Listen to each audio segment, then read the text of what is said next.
Friends, what's about you. I hope all of you fine. जैसे कि आज हमारा जो टॉपिक है वो एक्टिनाइड्स कॉन्ट्रैक्शन है, यानी एक्टिनाइड्स का थोड़ी सी हम केमिकल और फिज़िकल प्रॉपर्टीज़ देखेंगे और उसके बाद उसकी खास प्रॉपर्टीज़ के बाद हम जो हमारा मेन टॉपिक है वो एक्टिनाइड कॉन्ट्रैक्शन है वो हम डिटेल में देखेंगे। अब मैंने एक पहले वीडियो बना रखी है जो एक्टिनाइड्स की कन्फिग्रेशन को रिप्रेजेंट करती है। अब हम इस वीडियो में देखेंगे एक्टिनाइड्स होते क्या हैं। अब एक्टिनाइड्स कॉन्ट्रैक्शन को देख रहे हैं तो एक्टिनाइड कॉन्ट्रैक्शन क्या होते हैं इसकी डेफिनेशन देख लेते हैं।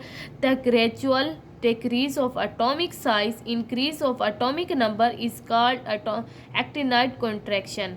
मतलब ये कि हमारे पास जो एटॉमिक साइज है वो क्या हो रहा है, इंक्रीज हो रहा है, और जबकि हमारे पास एटॉमिक नंबर क्या है वो डिक्रीज हो रहा है। मतलब ये कि एटॉमिक साइज जो होगा वो डिक्रीज होगा, एटॉमिक नंबर इंक्रीज होगा। सॉरी, देखिए हमारे पास जो हमारे ऐसे समझे ये एटॉमिक साइज ये डिक्रीज हो रहा है, यहाँ पर एटॉमिक नंबर जो होगा वो इंक्रीज हो रहा होगा।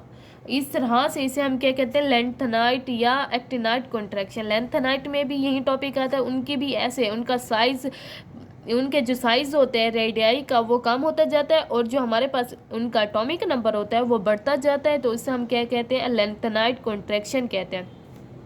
अब ये कॉन्ट्रैक्शन होती क्यों है, क्योंकि ये पुअर शील्डिंग इफेक्ट की वजह से होती है। अब हमारे पास ये जो 5f ऑर्बिट इलेक्ट्रॉन थे ना इसमें एक्टिनाइड में, तो f इलेक्ट्रॉन की वजह से होते हैं, लेकिन हमारे पास एक्टिनाइड में 5f होगा। अगर लेंथेनाइड का जिक्र करेंगे तो वहाँ 4f इलेक्ट्रॉन होंगे। तो लेंथेनाइड कॉन्ट्रैक्शन ये है। अब ये ग्राफ है जो लेंथेनाइड कॉन्ट्रैक्शन को शो कर रहा है। ये देखें, ये हमारे पास एटॉमिक साइज है। ये देखें एटॉमिक साइज यूं डिक्रीज हो रहा है, हमारे पास ये जो क्या एटॉमिक नंबर इंक्रीज हो रहा है। मतलब ये कि हमारे पास जो हमारे पास ग्राफ बना है वो एटॉमिक साइज को कम दिखा रहा है, एटॉमिक रेडियाई की जो साइज है वो कम हो रहा है और जो एटॉमिक हमारे पास नंबर है वो बढ़ रहा है। तो इसे हम लेंथेनाइड या एक्टिनाइड कॉन्ट्रैक्शन कहते हैं। अब यहाँ हम एक्टिनाइड्स पढ़े हैं तो एक्टिनाइड कॉन्ट्रैक्शन को देखते हैं। अब जो हमारे पास एक्टिनाइड कॉन्ट्रैक्शन है increase with the decrease in basicity. मतलब हमारे पास जो लेंथेनाइड कॉन्ट्रैक्शन है वो बेसिसिटी से क्या डायरेक्टली मतलब कनेक्टेड है डायरेक्ट।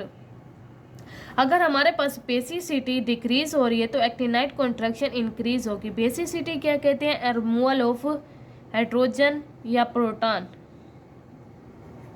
मतलब यहाँ पर रिमूव होता है प्रोटॉन, जबकि हमारे पास एसिड में क्या होता है, एक्सेप्ट होता है, एक्सेप्ट H+ है, यहाँ रिमूव हो रहा है एस बेस में। तो हमारे पास ये बेस है तो क्या कह रहा है, एक्टिनाइड कॉन्ट्रैक्शन इंक्रीज। अब हमारे पास एक्टिनाइड कॉन्ट्रैक्शन है क्या कि हमारे पास एटॉमिक साइज हमारे पास डिक्रीज हो रहा है। जब एटॉमिक साइज डिक्रीज हो रहा है तो उसके मतलब न्यूक्लियस और वैलेंस इलेक्ट्रॉन के दरमियान जो अट्रैक्शन है वो ज़्यादा हो रही है और हमारे पास जो एक्टिनाइड्स हैं वो इलेक्ट्रॉन रिमूव नहीं कर सकते। जैसे कि हमारे पास ये देखें, अब जो हमारे पास ये वाला होगा ना, इनका एटॉमिक नंबर तो इसका ज़्यादा होगा ना, ज़्यादा है ना इसका, तो ये वाला इलेक्ट्रॉन है इसकी क्या बेसिसिटी कम है क्योंकि इसकी जो रिमूवल ऑफ हाइड्रोजन है या प्रोटॉन है वो कम है।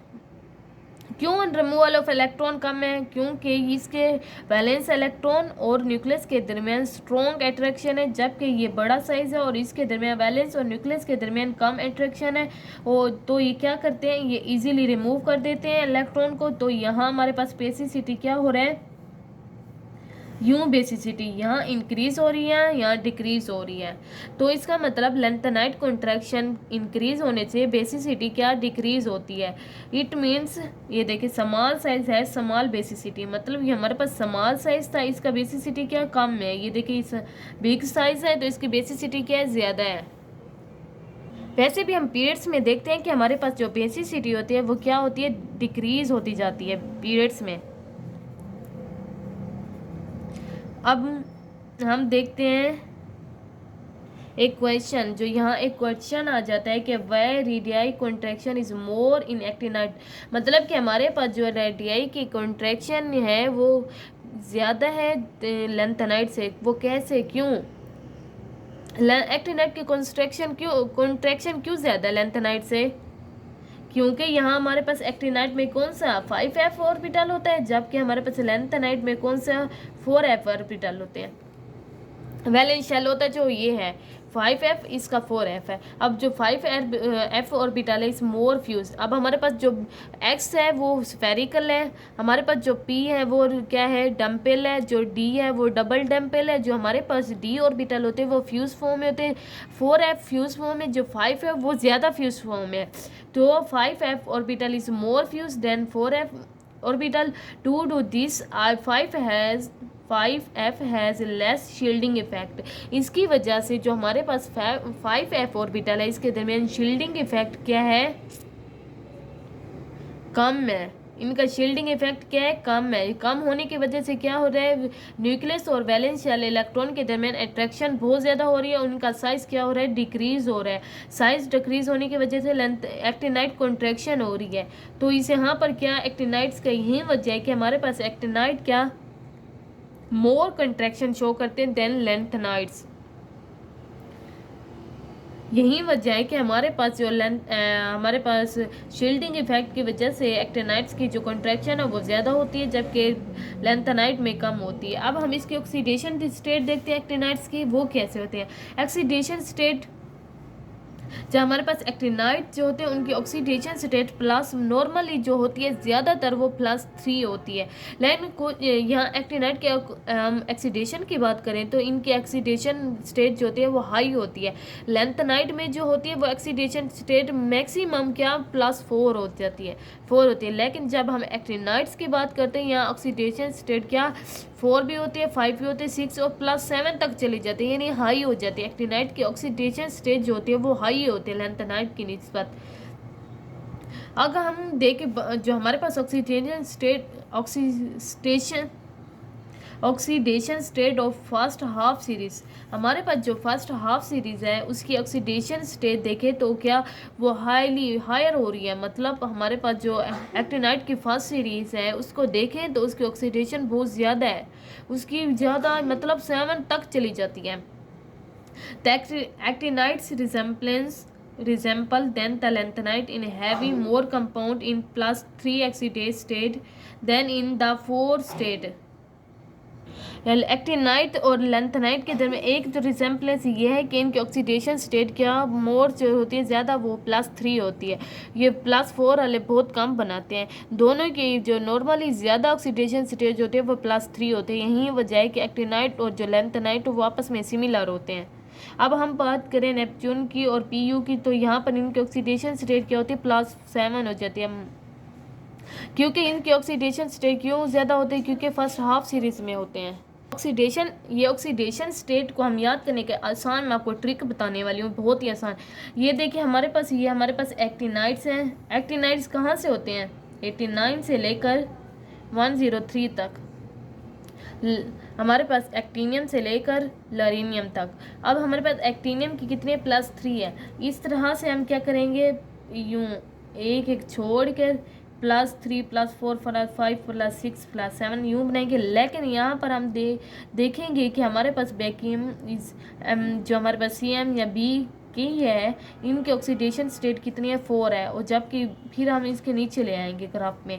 मतलब ये कि हम ऑक्सीडेशन स्टेज को एक आसान तरीका है, यूँ ये देखें अब पहली लाइन में क्या +3 लिखते जाए। मतलब ये कि इन सब की जो नॉर्मली ऑक्सीडेशन स्टेट होगी +3 होगी, लेकिन कुछ जो एलिमेंट ये वाले हैं इनकी +4 भी हो सकती है, फिर कुछ उनमें से कुछ ये वाले हैं इनकी +5 भी हो सकती है, फिर उनमें से कुछ ऐसे हैं जिनकी +6 भी हो सकती है, और 2 एलिमेंट ये वाले ने NP और PU की ऑक्सीडेशन स्टेज सबसे ज़्यादा होती है और वो +7 चली जाती है। तो हमसे एक सवाल पूछा जाए कि ऑक्सीडेशन स्टेज सबसे ज़्यादा किन की होती है, कौन सी एक्टिनाइट्स हो, तो हम कहेंगे 2, NP नेपच्यून और PU। अब हम मैग्नेटिक प्रॉपर्टीज़ देखते हैं। मैग्नेटिक प्रॉपर्टीज़, मैग्नेटिक जैसे ही दिमाग में आना चाहिए कि लोन पेयर की वजह से। मैग्नेटिक प्रॉपर्टी जो होती है वो लोन पेयर की वजह से होती है किसी भी कंपाउंड पे। अब एक्टिनाइट्स में देखते हैं कि एक मैग्नेटिक प्रॉपर्टीज होती हैं, जी होती हैं, एक्टिनाइट्स में भी मैग्नेटिक प्रॉपर्टीज शो करते हैं वो, और उनकी एक मैग्नेटिक जो दे प्रॉपर्टीज है वो उनकी डेफिनेशन देखे कुछ ऐसे है। The spin as well as the orbital angular momentum of the unpaired electron give rise to magnetic, मतलब हमारे पास जो स्पिन एज वेल जो ऑर्बिटल के एंगुलर मोमेंटम है वो क्या कहते हैं, हमारे पास मैग्नेटिक प्रॉपर्टीज देते हैं। कौन? स्पिन और ऑर्बिटल एंगुलर मोमेंटम, और उनमें जो अनपेयर इलेक्ट्रॉन्स होते हैं। मेन बात अनपेयर इलेक्ट्रॉन की हो रही है। अब हमारे पास the magnetic moment in Bohr magneton is on is calculate as follow, मतलब कि हमारे पास जो बोहर का मैग्नेट है, मतलब ये कि हमारे पास जो बोहर का मैग्नेट है तो उसकी हम वैल्यू कैलकुलेट कर सकते हैं। उसका एक खास फार्मूला है और वो ये है, इसे आप ज़बानी याद करेंगे। 4s+1 अंडर रूट, ये ब्रैकेट s+1 फिर ब्रैकेट फिर प्लस फिर l फिर ब्रैकेट l+1। अब ये अंडर रूट के अंदर है। l हमारे पास क्या है, यहाँ पर l और s यूज़ हुए हैं। l क्या है हमारे पास, रिजल्टेंट ऑर्बिटल मोमेंटम या फिर क्वांटम नंबर है। जब हमारे पास s की बात करें तो ये रिजल्टेंट स्पिन क्वांटम नंबर है। यहाँ हमने बात की थी ना डेफिनेशन में कि हमारे पास क्या एंगुलर मोमेंटम या स्पिन मोमेंटम होना चाहिए, तो वही दोनों बोर मैग्नेट क्या करते हैं, इनकी वैल्यू को कैलकुलेट करते हैं एक्टिनाइट की प्रॉपर्टीज़ को। अब हम देखते हैं स्पेक्ट्रल प्रॉपर्टीज़ ऑफ एक्टिनाइट्स। अब एक्टिनाइट्स हैं उनकी मतलब स्पेक्ट्रोमीट्री में हम उनको ऑब्जर्व करते हैं और उनको ऑब्जर्व करते हैं, उनके लिए बेनिफिट्स भी हैं। अब हम उसकी स्पेक्ट्रा देखते हैं, उसका स्पेक्ट्रम आता है और वो स्पेक्ट्रम भी देते हैं। उनके जो स्पेक्ट्रम का मतलब हमारे पास जो स्पेक्ट्रम हासिल होता है वो कलरफुल होता है और स्पेक्ट्रल देते हैं। अब स्पेक्ट्रल प्रॉपर्टीज़ देखते हैं कि स्पेक्ट्रम में कौन कौन से कलर दिखते हैं, वो हम यहाँ डिस्कस करते हैं। एब्जॉर्प्शन स्पेक्ट्रोमीट्री, हमारे पास कौन सी स्पेक्ट्रोमीट्री, अब जो स्पेक्ट्रोमीट्री है स्पेक्ट्रोमीट्री स्पेक्ट्रम देती है। स्पेक्ट्रम जो होते हैं उनके अंदर क्या स्पेक्ट्रल प्रॉपर्टीज़ होती हैं। एब्जॉर्प्शन स्पेक्ट्रोमीट्री एक टेक्निक है जो क्या करती है, हमारे पास किसी भी कंपाउंड की क्या बहुत ही इंफॉर्मेशन देती है। अब हम देखते हैं इसके आगे definition. Absorption spectrometry is useful tool, एक बहुत ही ख़ास और मुफीद टूल है फॉर स्टडिंग एक्टिनाइट की केमिस्ट्री को स्टडी करने के लिए, to obtain information regarding cemetery.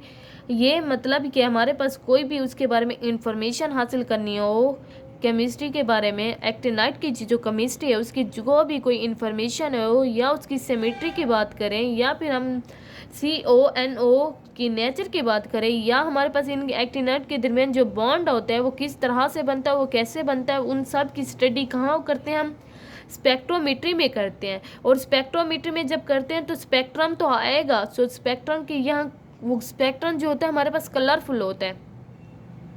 अब उसको देखते हैं हमारे पास टू आइडेंटिफाई कम्प्लेक्स, यहाँ तक कि हमारे पास जो कम्प्लेक्स होते हैं एक्टिनाइट्स के तो उनको भी आइडेंटिफाई करते हैं कि इनके पास कौन से एलिमेंट का कम्प्लेक्स है, उसको भी हम क्या यूज़ करते हैं, स्पेक्ट्रोमीट्री यूज़ करते हैं। In the case of actinide spectra are depend upon, हमारे पास जो एक्टिनाइट है एक्टिनाइट के हम स्टडी करते हुए जब हम स्पेक्ट्रोमीट्री को यूज करते हैं तो वहाँ पर हमारे पास स्पेक्ट्रम किन चीज़ों पर डिपेंड करता है, वो ये हैं देखें, relative energy of 5f and 6d electron. अब हमारे पास एक्टिनाइट्स के अंदर जो वैलेंस शेल है या ऑर्बिटल है वो कौन से है, हमारे पास 5f है या फिर हम कहें 6d है। इनके इलेक्ट्रॉनिक कन्फिगरेशन कुछ यूँ है देखें, 5f 6d और ये 7s, ठीक है। वैलेंस शेल की जो इलेक्ट्रॉनिक कन्फिगरेशन है वो कुछ यूँ होती है। तो यहाँ पर इसकी जो स्पेक्ट्रम की प्रॉपर्टी वो डिपेंड कर रही है 5s के ऊपर और 6d के ऊपर। क्योंकि यहाँ पर इलेक्ट्रॉन जो फिल करते हैं वो या तो d में आएंगे या f में, तो इसलिए इसके ऊपर डिपेंड कर देते हैं। जबकि हम s की बात करेंगे ये कम्प्लीटली फिल होते हैं तो इस पे डिपेंड नहीं करता। अब दूसरी प्रॉपर्टी देखें किस पे डिपेंड कर रहा है, देखें magnitude of crystal field splitting, मतलब कि हमारे पास जो क्रिस्टल फील्ड स्प्लिटिंग है वो भी डिपेंड कर रही है। अब तीसरी देखें स्पिन ऑर्बिटल कपलिंग, हमारे पास जो ऑर्बिटल है वो स्पिन में वो कैसे कपलिंग कर रहे हैं वो भी डिपेंड करे स्पेक्ट्रोमीट्री पर। अब हमारे पास स्पेक्ट्रम जो आता है उस पर कलर आते हैं और वो कलर कैसे आते हैं, अब जब F to F ट्रांजिशन होगी तो बॉन्ड मतलब हमारे पास जो जो कलर होगा वो बहुत मतलब खुला आएगा, चौड़ा आएगा। एब्जॉर्प्शन होगी band with weak intensity are obtain UV and visible region. हमारे पास दो रीजन होते हैं जो ऑब्जॉर्प्शन स्पेक्ट्रोमेट्री एक्टिनाइड्स के लिए यूज करते हैं, वो यूवी और क्या हमारे पास एक तो यूवी है, दूसरा विजिबल है। अब इन दोनों की जो हमारे पास इंटेंसिटी है वो कौन 200 से लेकर 800 तक है, इनकी नैनोमीटर तक है। अब क्या करते हैं कि हमारे पास जो एफ ट्रांजिशन होती है वो एब्जॉर्प्शन शो करती है, वह इन इस फ्रीक्वेंसी या इन नैनोमीटर के अंदर वेवलेंथ के अंदर शो करती है एब्जॉर्प्शन। जब एब्जॉर्प्शन शो करती है अगर वो 200 to 400 करेगी तो वो क्या होगी हमारे पास विजिबल होगी। अगर हम बात करें 400 to 800 तो हमारे पास वो यूवी आएगी। तो हम बात करते हैं कि हमारे पास जो एब्जॉर्प्शन हुई है वो यूवी और विजिबल में हुई है। अगर एब्जॉर्प्शन वीक इंटेंसिटी का होगा मतलब जो एब्जॉर्प्शन हुई है बहुत ज़्यादा हुई होगी बोरेट, तो उनकी इंटेंसिटी कम आएगी। The transition responsible for colour spectrum, जो हमारे पास एफ ट्रांजिशन है वो क्या कलर देने का रिस्पॉन्सिबल होता है, यानी जो हमारे पास कलर आते हैं एक्टिनाइड्स में वो एक्टिनाइड्स के आयंस में वो किसकी वजह से होता है एफ ट्रांजिशन की वजह से होता है। और जो डी एफ ट्रांजिशन होती है वो कलर नहीं देती। अब हम देखते हैं इंटेंसिटी टू फॉर्म कम्प्लेक्सेस। अब हमारे पास जो एक्टिनाइड्स हैं वो कम्प्लेक्सेस बनाते हैं, और कम्प्लेक्सिटी बनाते हैं वो कितनी तादाद में बनाते हैं और उनकी टेंडेंसी क्या है वो हम देखते हैं। The actinides have great tendency to form complexes like lanthanides, मतलब कि हमारे पास लेंथेनाइड्स थे वो भी कम्प्लेक्सेस बना रहे थे, जो हमारे पास एक्टिनाइड्स हैं वो भी कम्प्लेक्सेस बना रहे हैं, और इनके जो कम्प्लेक्स बनाने की टेंडेंसी है वो ग्रेटर है, ज़्यादा है। अब even 5f orbital extend partially the 4f orbital, हमारे पास जो 5f ऑर्बिटल है वो एक्सटेंड कर रहा है पार्शियली 4f ऑर्बिटल। अब हम बात एक्टिनाइड्स आर फॉर्म कम्प्लेक्स, हमारे पास जो एक्टिनाइड हैं वो कम्प्लेक्स बनाने ऑक्सो एनाइंस के, हमारे पास ऑक्सो एनाइंस, हैलाइड्स आइन और फिर चिलेटिंग एजेंट्स, ये 3 टाइप्स के कम्प्लेक्स बनाते हैं। कौन से टाइप्स हैं ये देखें, ऑक्सो एनाइन, हैलाइड्स एनाइन, तीसरा चिलेटिंग एजेंट्स। हमारे पास जो एक्टिनाइड्स हैं वो कम्प्लेक्सेस बनाते हैं, उनकी टेंडेंसी ज़्यादा है कम्प्लेक्स बनाने की, और वो हमारे पास 3 टाइप्स के कम्प्लेक्स बना रहे हैं। अब tendency to form complex depend upon ionic size and charge, हमारे पास जो वो हमारे पास टेंडेंसी है कम्प्लेक्सेस बनाने की वो डिपेंड कर रही है आयनिक साइज पे और चार्ज पे।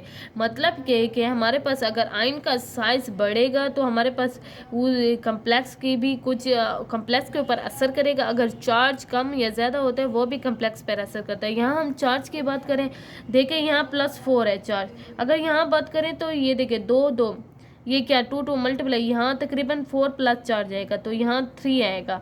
अब यहाँ सबसे ज़्यादा है कम्प्लेक्स बनाने की टेंडेंसी, यहाँ फिर कम हो रही है, यहाँ फिर कम है, क्योंकि इनकी ऑक्सीडेशन या इनकी चार्ज कम हो रहा है। अब हम यहाँ बात करते हैं actinides have higher complexes because electrostatic charge and large number of valence shell orbital available for bonding. ये कि कम्प्लेक्स बनाने की जो वजह है ज़्यादा वो यही वजह है कि हमारे पास जो वैलेंस शेल ऑर्बिटल है अवेलेबल फॉर बॉन्डिंग के लिए ज़्यादातर मौजूद होते हैं। अब हम कलर ऑफ आइंस की बात करते हैं। एक्टिनाइड्स के जो हमारे पास आइंस होते हैं उनके कलर्स होते हैं, जबकि हम एक्टिनाइड्स की बात करें तो वो रेडियो एक्टिव होते हैं, उनके कलर नहीं होते, जबकि उनके आइंस की बात करें तो वो हमारे पास कलरफुल होते हैं, वो कलर देखते हैं। Colour of actinides and arise to do f transition, मतलब ये कि हमारे पास एक्टिनाइड्स के जो कलर्स अराइज होते हैं जब हमने देखा था स्पेक्ट्रम में वो किस वजह से हुए थे, एफ की ट्रांजिशन की वजह। तो एफ ट्रांजिशन की वजह से हमारे पास जो कलर था आइंस का वो स्पेक्ट्रम में शो हो रहा था।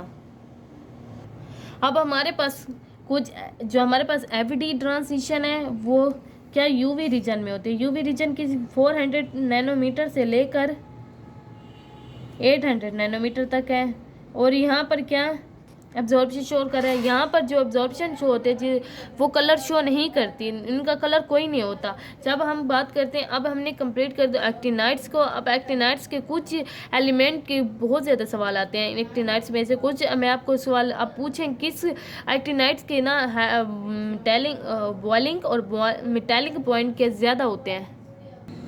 अब हमारे पास सवाल आ जाता है कि हमारे पास थोरियम है, उसका मेटालिक और पॉइंट या बॉइलिंग पॉइंट की बात करें तो वो क्या है, वो सबसे ज़्यादा है। जितने भी एक्टिनाइड्स हैं उनमें से थोरियम की बॉइलिंग एंड मेटालिक पॉइंट ज़्यादा होते हैं। अब एक और सवाल आ जाए कि हमारे पास जो और है एक्टिनाइड्स का, वो कौन सा है ज़्यादा मोस्ट इम्पोर्टेंट है। अब हम कहेंगे जो मोस्ट इम्पोर्टेंट और ऑफ यूरेनियम वो कौन सा है, पिच ब्लेंड। पिच ब्लेंड क्या है, इसका फार्मूला U3O8। बीची ब्लेंड जो होता है हमारे पास एक और है, और ये पाया जाता है यूरेनियम में, और ये एक्टिनाइड्स की प्रॉपर्टीज़ है।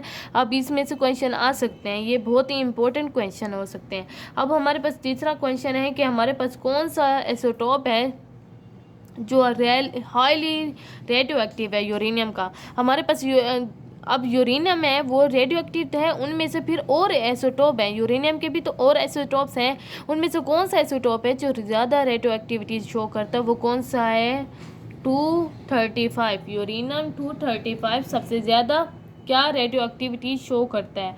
This is all about actinides guys. मैंने सब कुछ क्लियर करने की कोशिश की है। फिर भी आपको कोई डाउट रह जाता है तो आप फिर कमेंट्स बॉक्स में पूछ सकते हैं मुझसे क्वेश्चन। ओके, तो आप प्लीज़ मेरे चैनल को सब्सक्राइब, लाइक और कमेंट ज़रूर कीजिएगा, क्योंकि इससे आपके चार्जेस नहीं लगते, लेकिन हम मोटिवेट होते हैं। आप ही हमारी मोटिवेशन है। अगर आप ही हमें लाइक, कमेंट्स या चैनल को सब्सक्राइब करते हैं तो हम मोटिवेट होते हैं, आपके लिए इससे भी अच्छी वीडियोस लाते हैं। ओके, अल्लाह हाफिज़।